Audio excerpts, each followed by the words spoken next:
Thank you for joining us for Conversations and Cases in Oncology, Practice-Changing Updates in Systemic Treatment for Advanced Hepatocellular Carcinoma.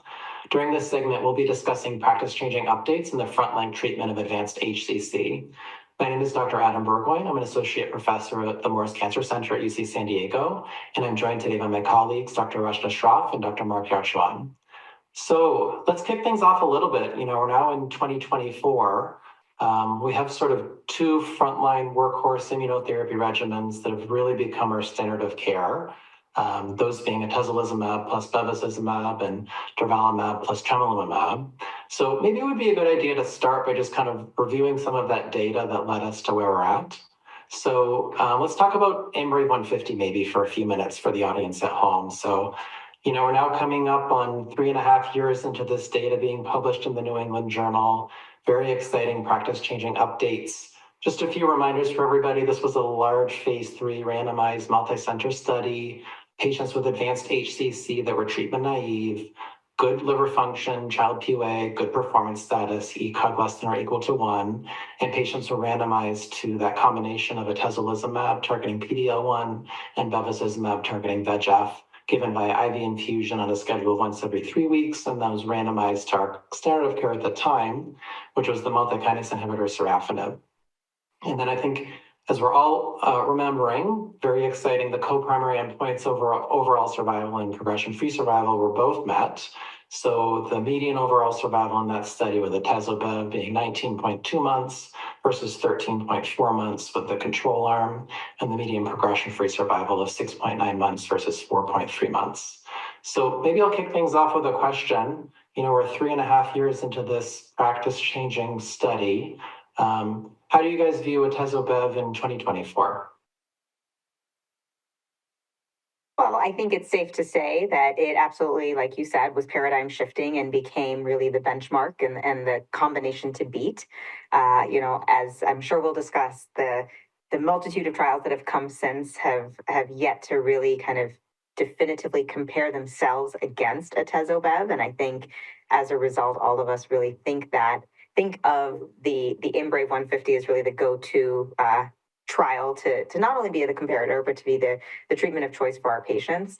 But I think, what I see, as you said, kind of a couple years now out from the data first coming out, is it is a very user-friendly regimen, and it was easy to implement into clinical practice, which I think is really another reason that it became not only changing the standard of care, but became really the treatment of choice for a lot of people.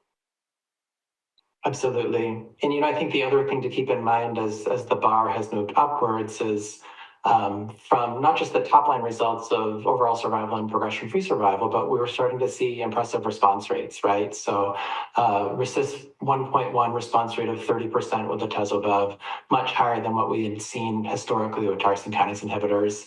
And then, as you alluded to, from a safety perspective, these are agents we're all very familiar with now, immunotherapy being really game-changing in almost all types of cancer at this point, and bevacizumab, an agent that we're all really familiar with from its kind of longstanding use in GI oncology as well, with a safety profile that's pretty favorable.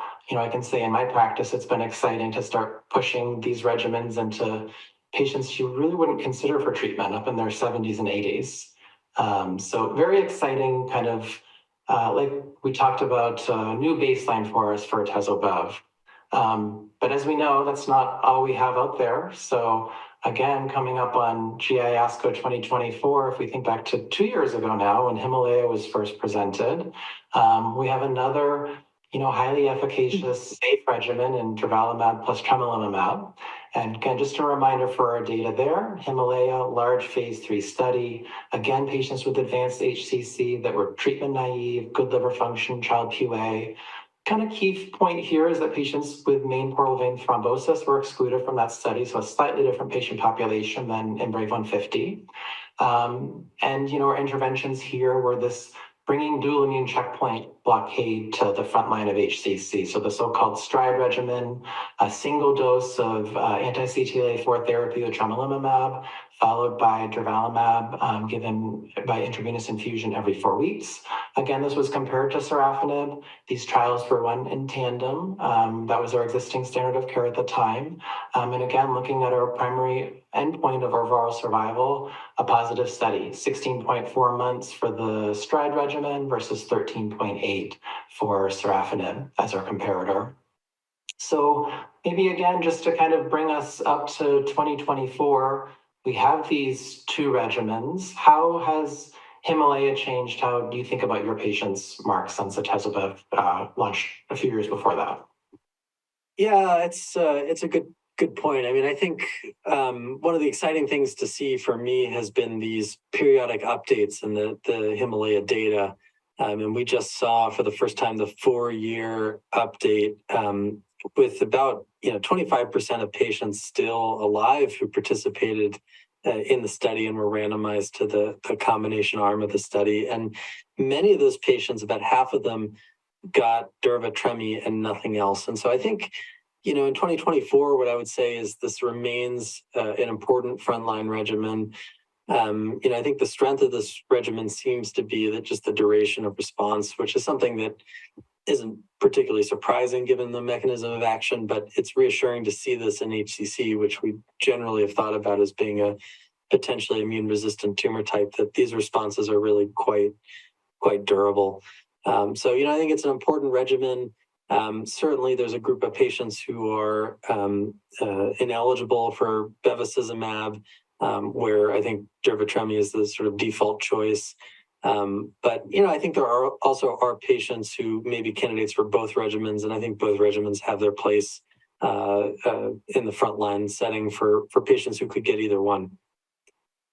Absolutely. And then, just thinking about, again, safety, comparing these regimens, as you mentioned, patient selection is very important in HCC care. As we know, the majority of patients have underlying comorbidities, the majority of patients being cirrhotic. Thinking about risk of bleeding is always very important as we're stratifying patients.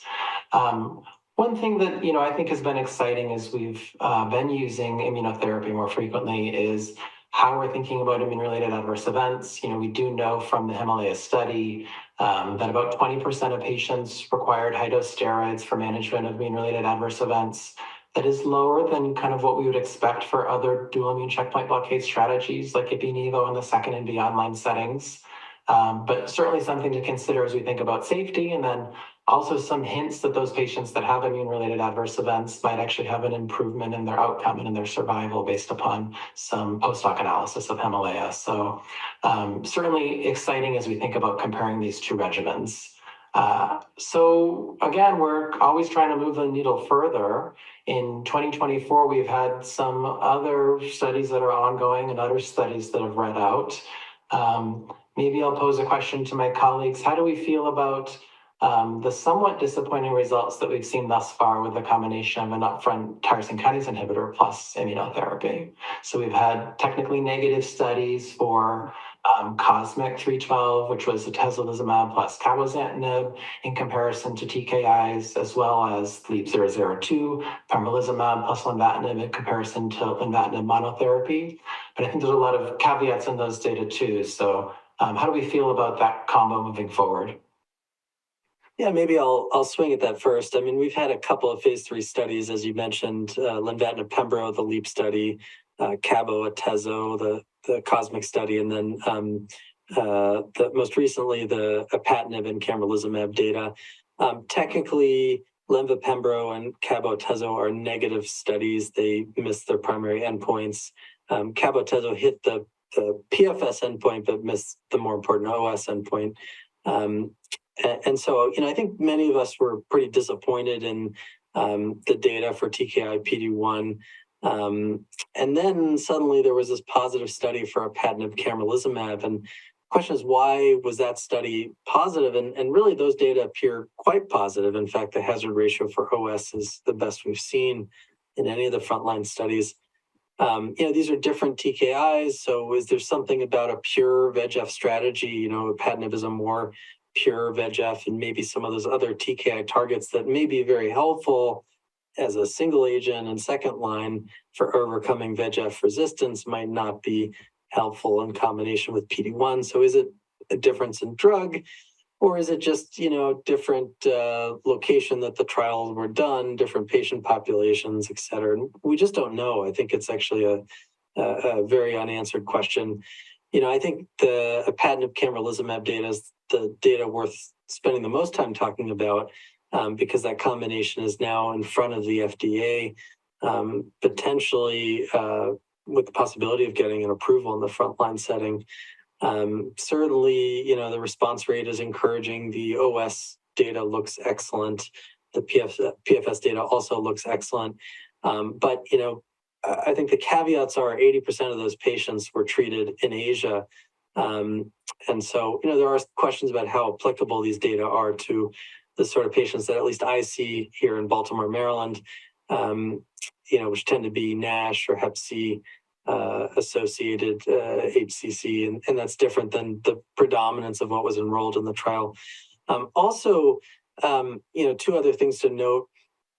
About 80% of patients had severe adverse events from the trial. So this appears to be a pretty tough regimen.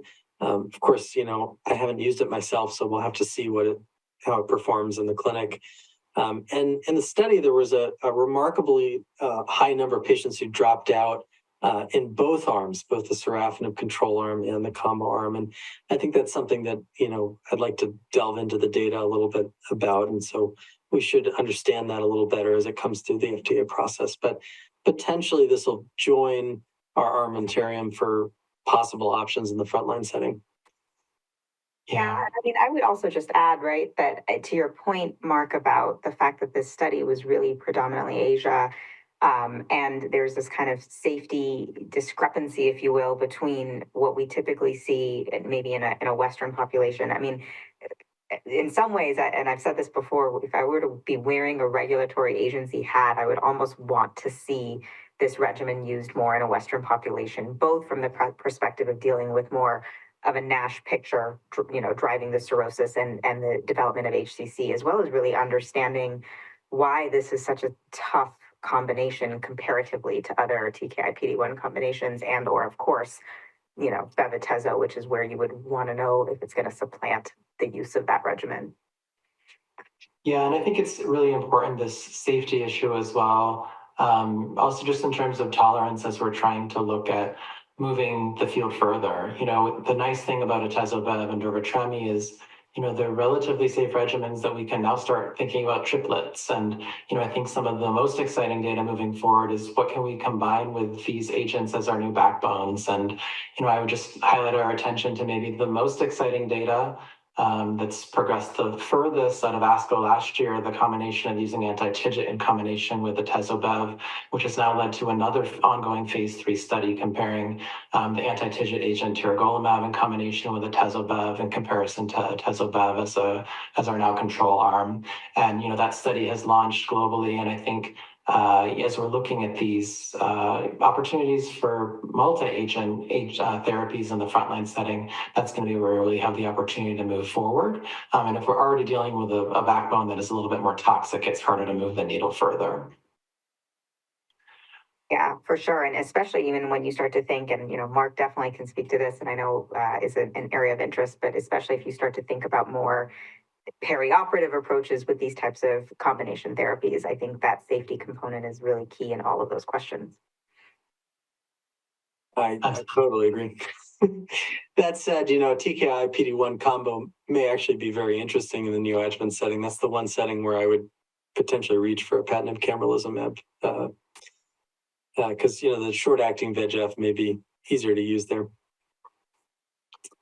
Well, thanks both for a robust discussion in this space. I think that brings us close to the end of time. Thanks again for joining us for this segment for practice-changing updates in the frontline treatment for advanced HCC. Please be sure to click on the landing page for this activity to claim your continuing education credit, access supplemental slides, as well as other topic segments.